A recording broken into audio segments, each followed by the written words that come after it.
स्वाध्याय TV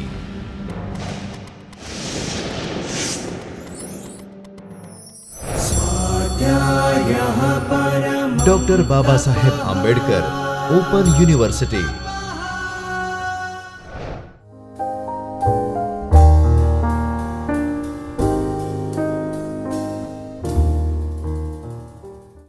Hello friends, we are discussing about teaching of English, that is ES 344 and B.Ed program, and this is unit 4, daily lesson plans and strategies for classroom transaction.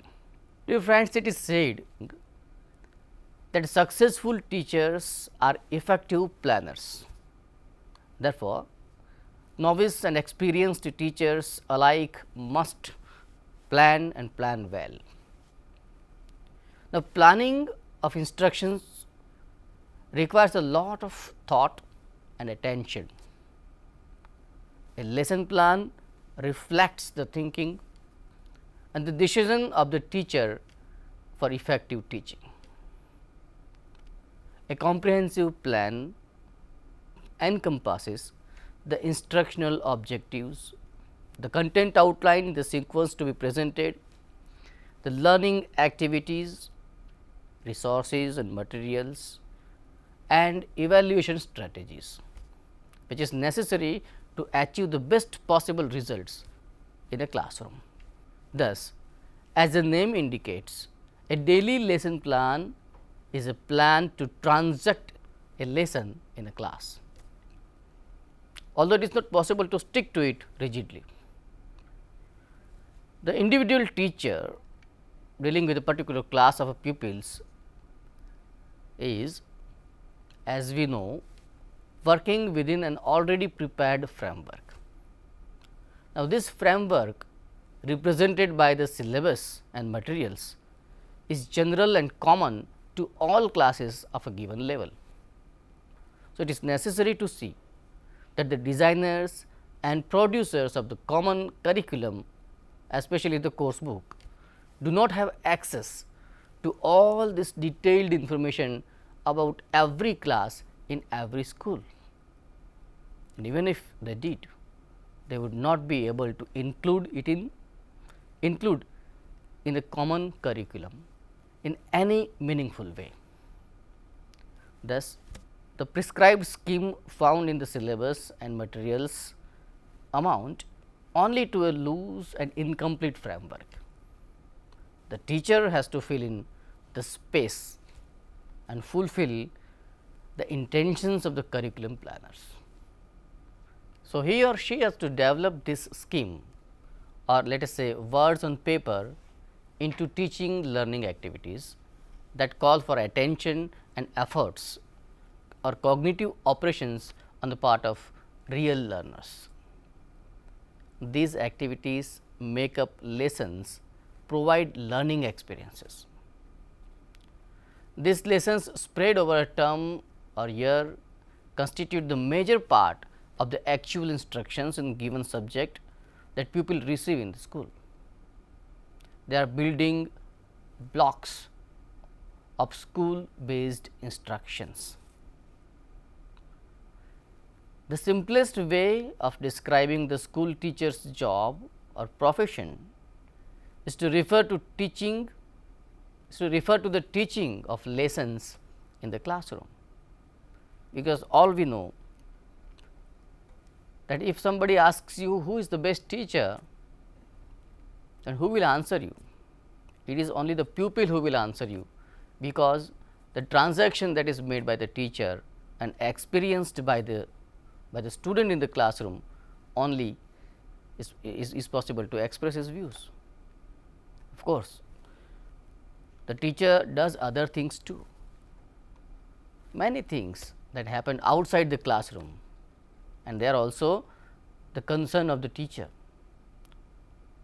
Homework is the best example, but nearly all these outside the class activities are linked to some specific aspect of lesson in the class, because in one way or the other these all activities are prescribed in the classroom in the lesson plan. The pre-designed syllabus material framework, as we have seen in general, lessons occur in particular classrooms, and so we have to be specific. This means making what happens during the lesson appropriate for the particular group of pupils involved. A teacher giving private or individual tuition to a pupil tries to match her tutoring to the needs of the learner. Now, she does this partly by adjusting the complexity of presentation, the nature of explanation and illustration, also the speed or pace of the discussion, the extent of repetitions and review. The classroom teacher faces a similar challenge, but in relation to say 40 pupils or more. While paying individual and personalized attention to each one of them is clearly impossible. The teacher has to try and reach as many different types of learners as possible, the eager and seemingly disinterested, the capable and the weak, and those who try hard, even struggle, and those who give up easily, variety of students, those who cooperate and those who disturb or disrupt, and so on. Handling such diversity with sensitivity and imagination is the central challenge which is faced by the teacher. We shall see later in this unit how planning helps in this context. The size and diversity of a typical class has another important implication. This is that lesson takes place in the social context. A class is not made up of 40 isolated individuals sitting at their desks and dealing only with the teacher. No. The pupils from social group interaction among them is inevitable, as they are together for many hours in a day. We could treat this as a nuisance. Alternatively, we could treat it as a valuable resource that can be built upon. And generally, we have noticed that in a classroom, when the students talk to each other, we generally listen to the shouts of the teacher, keep quiet, keep mum, can't you sit silently, etc. But if the same thing is treated as a valuable resource and we build upon them, then we can achieve so many other things that a language teacher requires. We would then see lessons as something learners and teachers work together to create, and not essentially something that pupils sit back and receive like strangers who happen to go into the same public lecture hall or theater at the same time. Interaction between members of this learning group is inevitable. We could view this as something undesirable that happens when the teacher's back is turned. Alternatively, we could treat these as a resource and make the participation and interaction among pupils as a valuable resource that can again be made a part of lesson. So, an imaginative teacher would plan or would have some ideas what to do when I am turning back, because he knows that all my students are very active. They would easily make plans and throw on me. But if the lesson is planned nicely, this time or the gap or the moment when the teacher turns his back to the classroom, the students may do something which is very constructive. What this means essentially is that different pupils could be doing somewhat different things, and some part at least of what they say and to contribute to the public lesson, and does not remain only a personal learning experience. When individuals interact and collaborate, they have different roles and so have to use language for different purposes. This means producing a wide range of text.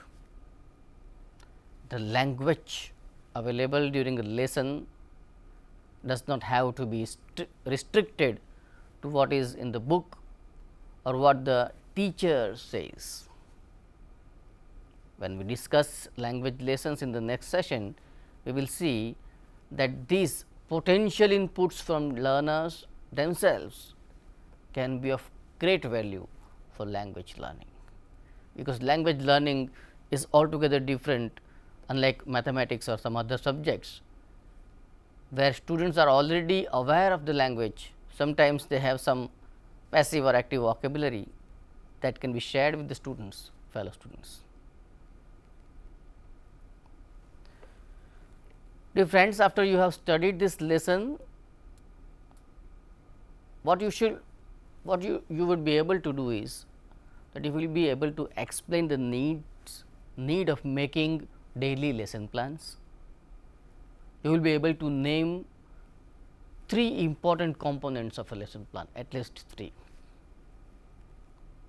You will be able to discuss the relevance and significance of the different sections of a lesson plan, and you will be able to draft a lesson plan keeping in mind the different sections to be included. So, now let us start discussing about the essential components of a lesson plan. What are the essential components? We have seen how the teacher needs to develop the base material in the syllabus and course book into the process of lesson. To some extent, the nature of the subject matter influences structure of suitable classroom lessons. Here we find that language has certain special qualities. For most school subjects, the course book provides in a fairly detailed manner the items of content, that is information, definitions, rules, theories, etc. Now, these are to be taught. This involves presenting, explaining, demonstrating, etc. by the teacher, so that this content is transmitted effectively to pupils and it becomes a part of their knowledge. For language, which we treat as a skill subject rather than a content subject, the value of such content or knowledge in itself is rather limited, because it is not the textbook that teaches everything to the child. The main objective of teaching learning of a living language like English, for example, is to help the learners to become able to use it, to communicate with others by sending and receiving meaningful messages. Formal knowledge about the language is very much useful, but this cannot be the primary concern of language lessons. This is important for teachers of English, but surely the pupils in standard 8th or 9th do not need to know all this technical information. Similarly, gaining knowledge and understanding of the ideas or content found in a passage, stories, poems that the course book contains is not the major aim in itself, because if you are teaching a story of Akbar and Birbal in the textbook of English, basically you do not want to teach them the real story. It may be a fiction, but through that particular story you try to teach them how that language is used. While teaching the Shakespearean drama in a simplified version, you might teach them how to talk. Now, there is a problem that arises here which you must face. We have seen that neither information about the English language as a system nor the ideas in passages or poems etc., form the central goal of our English backbone of the language curriculum. What does it consist of then? This is where we have to restate, indeed reaffirm one general principle emerging from our awareness about the nature of language, namely that language is learned most successfully by experiencing its use. This does not mean that pupils have to talk and write or produce complex text most of the times. What it means is that during lessons they should get in fair measure of exposure and experience of language in use, similar to what the child acquiring a language naturally seem to get very easily most of the times. The stories, the passages, poems etc., in the course material are texts of various types. How does the teacher help pupil to engage with text in such a manner that they experience how meaning is expressed or conveyed through the language they contain? The samples of language available even in a standard 7th or 8th level course book will include a wide range of selections. Among them may be text carrying descriptions or deeply felt personal experiences, accounts of emotionality, powerful interactions among persons or characters, expressions in verse or prose of joy and zest or sadness and weariness, parts of speeches or documents that have inspired and moved people, descriptions or explanations of technical items that are clear and interesting even to the layman, pieces with hidden meanings that emerge only after much reading. So, such things can be there in the textbook. The objective of language teaching, when we have brought the learners together in a classroom, is not to transmit the teacher's superior understanding and appreciation of such text to pupils. No, it is rather to help them experience or see for themselves the meanings. They should experience the meanings themselves. We would also want them to see how meaning is related to aspects of language or language form or structure as demonstrated in the text. What is interesting about such texts is that they can, with some seriousness and sincerity, be approached from many perspectives. A whole range of questions can be raised directly or indirectly about the text. Who created it? Who is the sender or the author? Who is it addressed to? Why was it created? When? In what context or circumstances was it created? Could the same message have been conveyed in some other ways?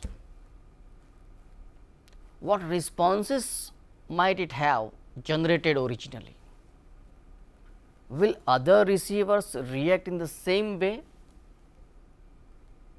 The point here is not that dozens of such trivial comprehensive questions must be asked in the relation to every passage.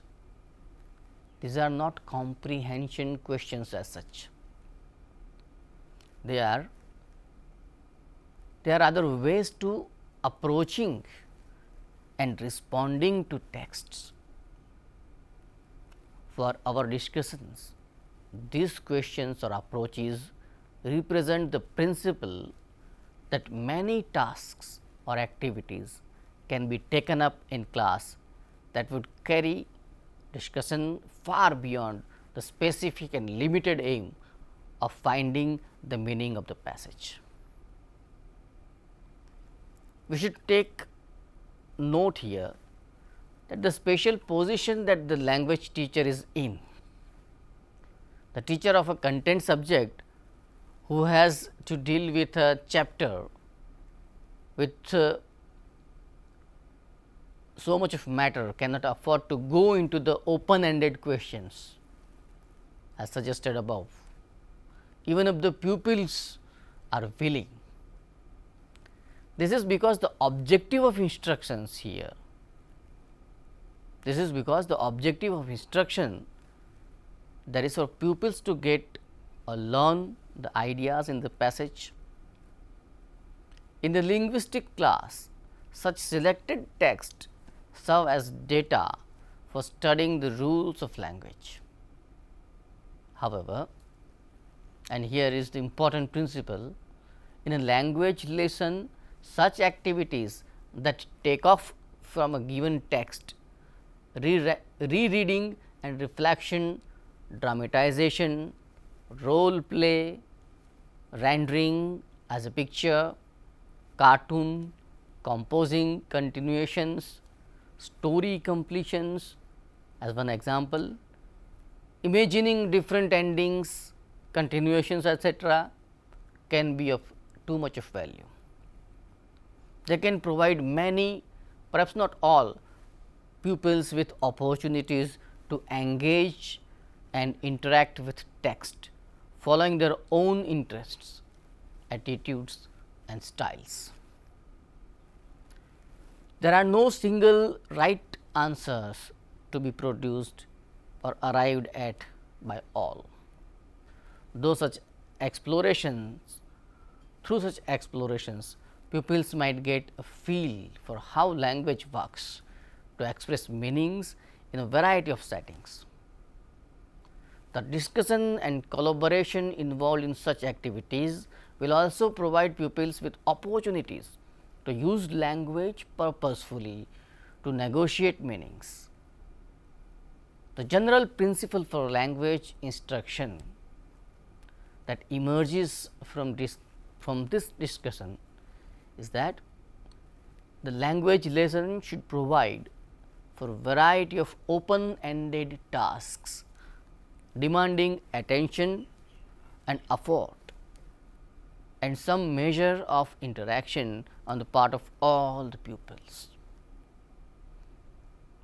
Presentation and explanation of content by the teacher to which pupils listen should be only one of the strands in the process of instruction in the classroom, but not the dominant one.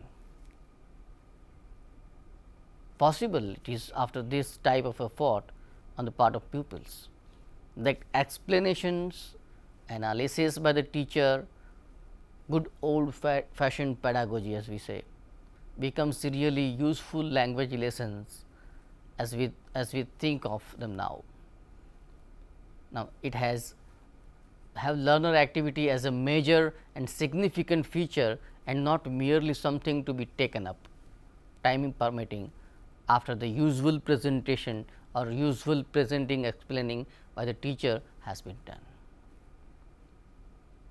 However, learner activity is not an end itself. Simply reducing teacher talk will not automatically lead to language learning. Do you understand? Good language lesson do not simply happen. They have to be prepared, planned with great care. It is not only the what and how of presentation that has to be planned, but also when and how pupils are to be involved, and how and what they do or produce can be built upon to create relevant learning experiences. We turn to some practical suggestions relating to planning classroom lessons. With this perspective in the next section. There is no one to develop a course of action that serves as a guide, but from which appropriate deviations can be made if necessary. We have noted over and over again that the individual teacher is working within the framework represented by the syllabus and course material.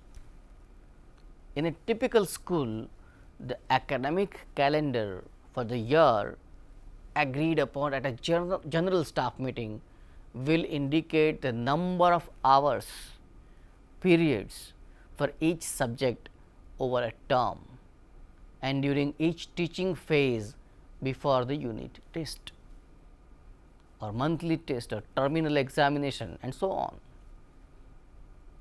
The broad sequencing and time allocation for major syllabus topics or units is also done at the beginning of the year. The teachers work towards planning and preparation for day-to-day instruction begins when the focus narrows down to what will be done in a series of lessons linked to a unit, now spread over about a week or more. Now, the what question here covers both topics or content and instructional activity. What activity and what content? However, elaborate the course book, it will not and cannot indicate in detail the transaction involved when 40 pupils or more pupils and the teacher work together to cover the given unit. Working this out in the form of detailed plan for each lesson and related homework assignments is the responsibility of the teacher. It is true that many teachers, especially experienced ones, do not write out detailed plans for every lesson, and we have witnessed them. We might note here that not having a neatly written plan which is clear to others does not mean that there was no planning at all. And this is very much necessary to be understood, because many of the people argue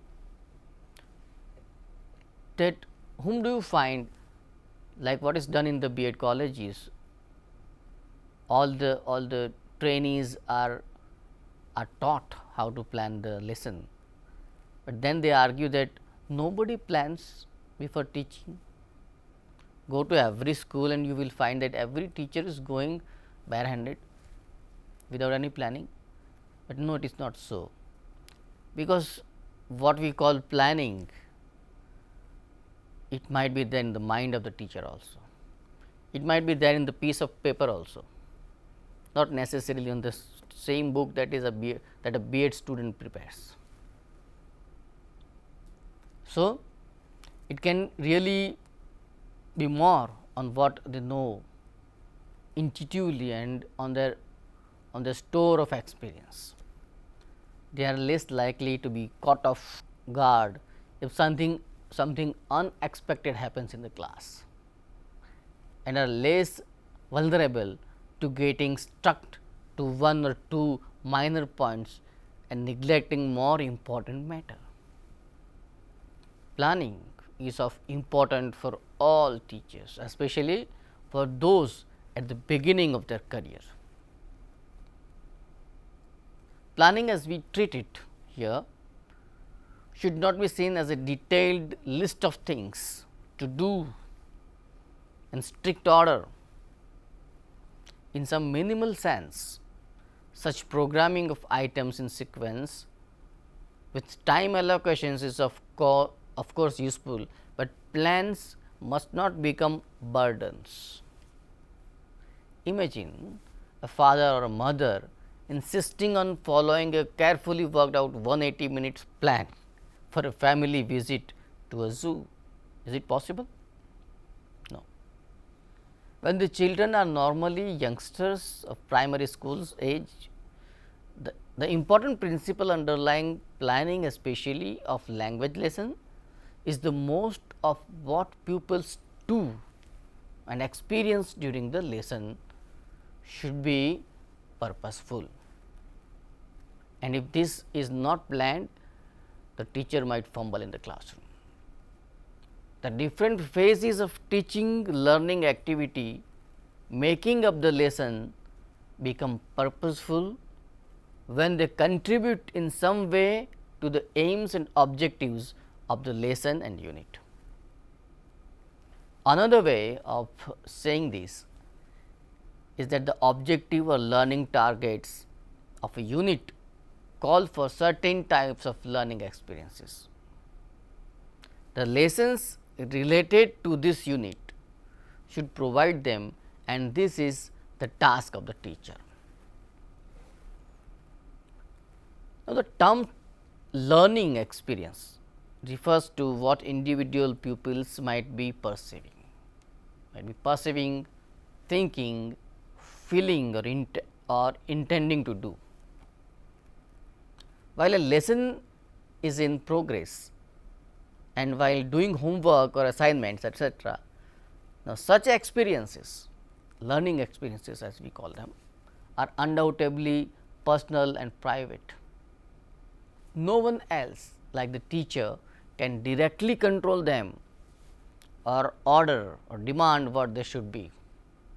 How it is possible and reasonable to argue that certain type of teaching learning activities would probably generate certain type of learning experiences. The course book or material represents one strand for or layer of activities. Some of the activities commonly indicated in course books are silent reading of short text, rereading of text with specific purposes in mind, formulating responses to texts, explaining, predicting and relating to life, expressing them in speech or writing, working on language experience exercises, composing shorter or longer text, written or spoken.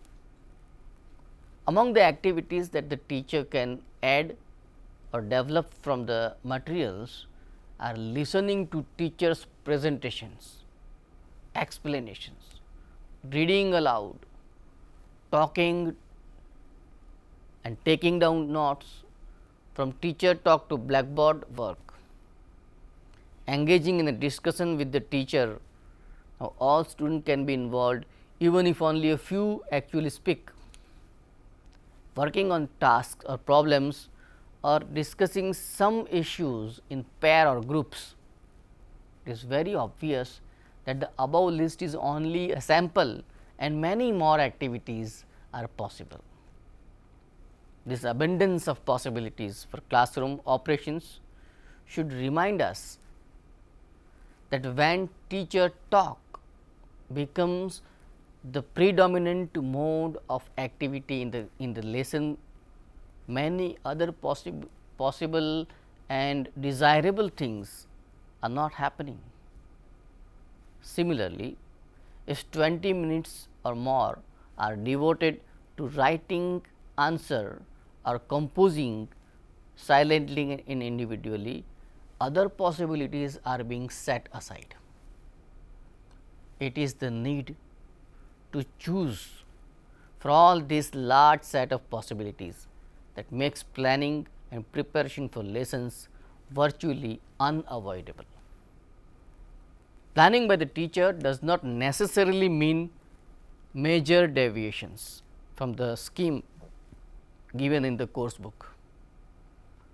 Modern course books are well organized and contain a wide variety of activities. After all, syllabus designers and material writers have expertise, library resources and time in plenty. The argument we are considering here is not that the course book is unsuitable, but that it is common and general and hence incomplete. Given the wide variation in pupil characteristics, the classroom situation across the schools, some units will not match or suit to the groups of learners, and this is where the teacher has to make conscious choices and decisions based on her intimate knowledge about her class abilities, their style, the discipline, interest, and above all their learning history, that is what they have and they have not already learnt or been exposed to in the earlier classes or in other subjects. Planning done with such information in mind will lead to a plan or scheme for a lesson or set of 2 or 3 that is tailor made for each particular class. Other teachers also dealing with the very same unit and topic will develop different plans. The essential part of planning is the selection by the teacher of activities or what we say learning experiences most suited to many pupils now. From the large inventory of generally good items available. One aspect of planning for lessons is the listening of a series of things that the teacher will do and pupils will do along with the time estimates. Now, this would function like a detailed program schedule. A second aspect of planning is linked to the emphasis we now place on pupils' involvement and participation. As we noted in the section 4.1, some of what pupils do or produce can contribute to the lesson proper. How does this happen? One example can be found in the way composition classes are conducted. A broad theme or topic is taken up for preliminary discussion. Opinions and suggestions from pupils are invited and put up on the board with only minimal correction or editing. Sometimes as whatever the students speak, it is noted down. With these pools of ideas as a base, the focus and structure of the piece of paragraph, report or story is agreed upon and the actual writing begins. Now, let us look more closely at what happens. Instead of the teacher simply giving a topic, an outline of points or hints, such complete writing exercises are found in the course books. Their ideas and suggestions are made a part of the preparation for writing. The idea that one pupil has is made available to others. Individual pupils thus contribute to the inputs received by others as a part of the lesson, helping the teacher in effect. The point to be noted in relation to planning here is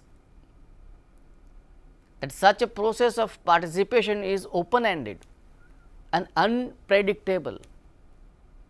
A class may find the proposed scheme very exciting and virtually flood of teacher with their ideas, or they might be quite bored and unresponsive.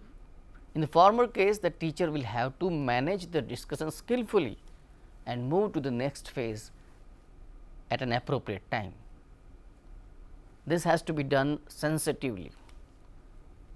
After inviting pupils to offer their ideas, it is unfair and discouraging to cut short the discussion suddenly. After only a few have spoken, you should not cut off.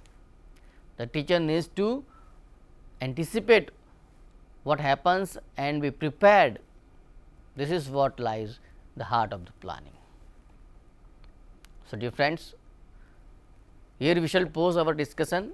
In the next session, we shall discuss about the objectives of a lesson plan. Till then, think about what we have discussed and think about preparing your own original lesson plan. Thank you. स्वाध्यायः परमं तपः।